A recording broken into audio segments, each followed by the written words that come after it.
Hello Gemini, this is your new moon reading. I am using my own tarot cards, my medieval oracle deck. So these energies might play out or develop during the next 1 to 3 months. We are starting your reading with the Jester, then comes the Sword, the Laurels, the Book, Rose, and the Mermaid. And I feel like there are two things going on here, like playing out on two separate levels of your area.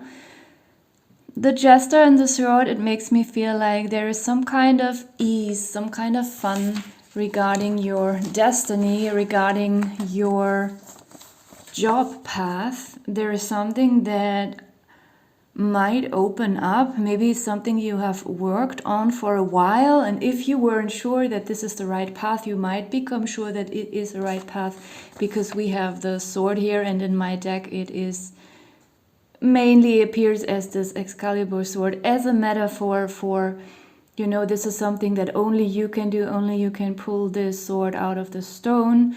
And so it's something very individual, something that is tailored for you. And you might realize that others may have already realized that, but haven't seen the success yet that they were expecting or hoping for.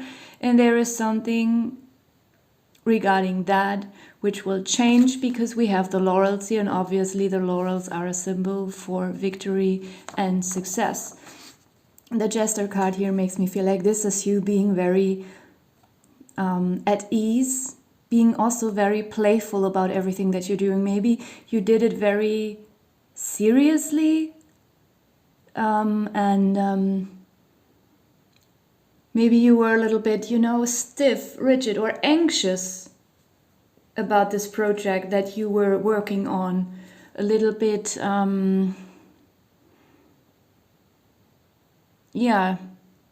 too obsessed with it. And then, you know, we become very just scared around that topic. If small things go wrong, we immediately sometimes start to imagine some horror scenarios because it didn't work out the way we expected it. So, I mean, we have the number 28 here for some of you. Maybe you've been working on something for 28 months. And, you know, maybe it just really took a long time. So we have the number 4 here. Some even maybe have worked on something for 4 years. Maybe you were trying to make a hobby turn into a profession, and it only worked in small steps, but now you're seeing the success. And for others, this could also relate to the second row here, where it feels quite romantic. If you're not interested in romance, then don't apply this, what I'm saying, to romance. Then you can also apply it to something job related or a personal project that you're working on, because I feel like this is here as well. We have the book. The book, of course, can represent learning, skills, education, but also it stands for some kind of inner knowledge, some kind of secret. And we have the rose next to it, and the mermaid. And obviously the rose, when we see a red rose, we immediately associate it with romance. Even though in my deck it does not always stand for romance, but here it does. Or just for some kind of sweetness, something that's very friendly. It could be a very deep, profound friendship here as well, or a very close relationship to a family member that is just maturing and sweetening. We have the mermaid here, which in my deck also has several meanings, but mainly I feel like this mermaid here is also some kind of...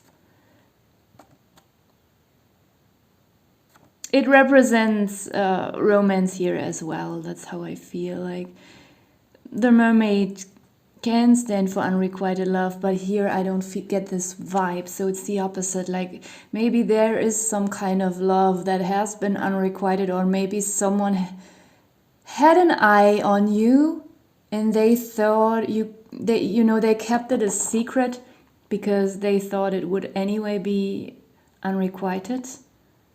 But you will find out about this secret. And there's a very sweet feeling here in this second row.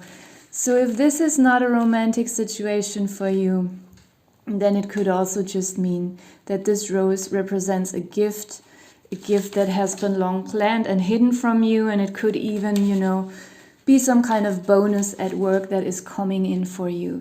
At the bottom of the deck we have the scales, and below that we have Lady Fortune or Fortuna, which also gives me a very positive vibe. The scales, I don't feel like there is this huge injustice here that you are trying to get through with.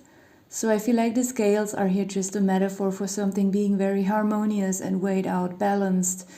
And the scales can also represent financial stuff. So if there was something that was very imbalanced, this will be straightened out.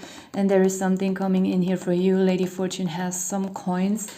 So that's very nice. I'm going to put these oracle cards away and pull some health and lifestyle cards for you.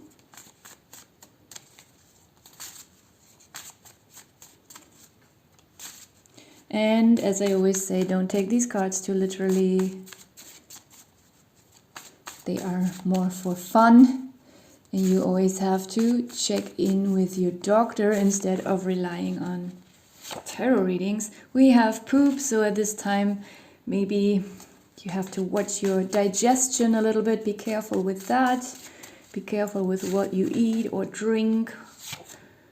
We have coffee right next to poop, so that's obvious. So maybe if you have some kind of overconsumption of coffee, sometimes that can also mess with our digestion. And the coffee card, of course, can mean that maybe you've had too much caffeine and it's time to replace that with some kind of other drink. Next one, we have strength training, so that might be something that you could benefit from during this time.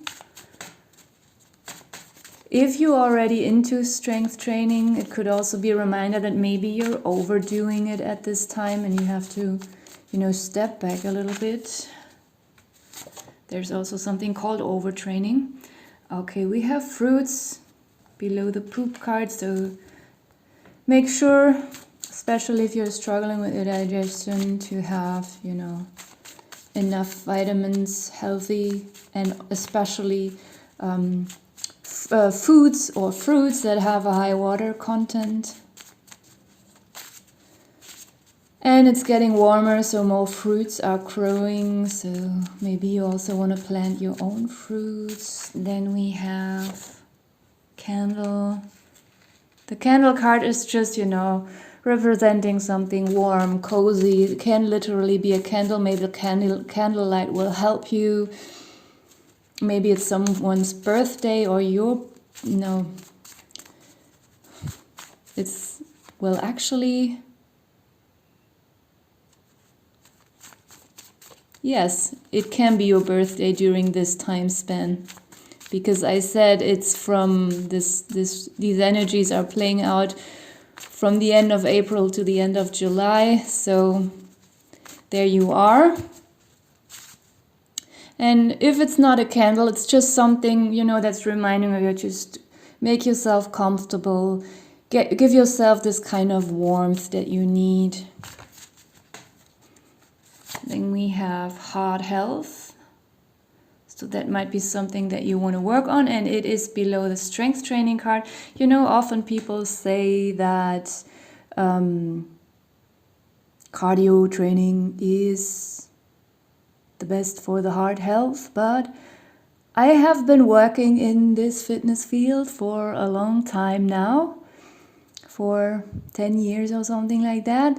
So I find that leg training, strength training for your legs, like intense leg muscle building strength training, is very efficient for our heart health, because the leg muscles are quite far away from the heart, so the heart has to pump a lot,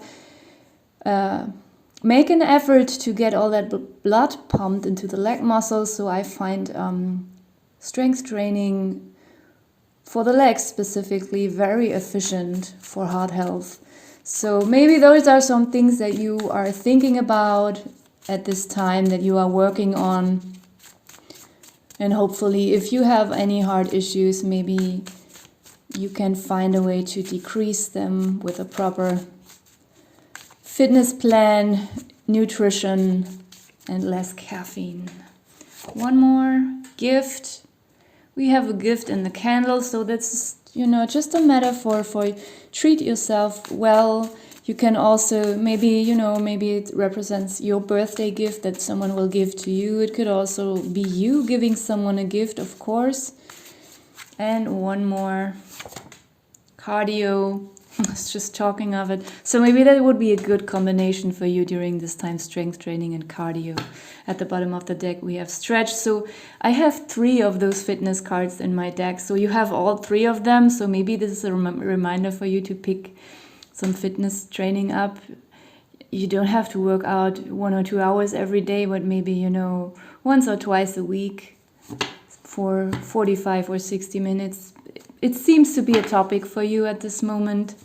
So I will leave it here. Thank you for watching.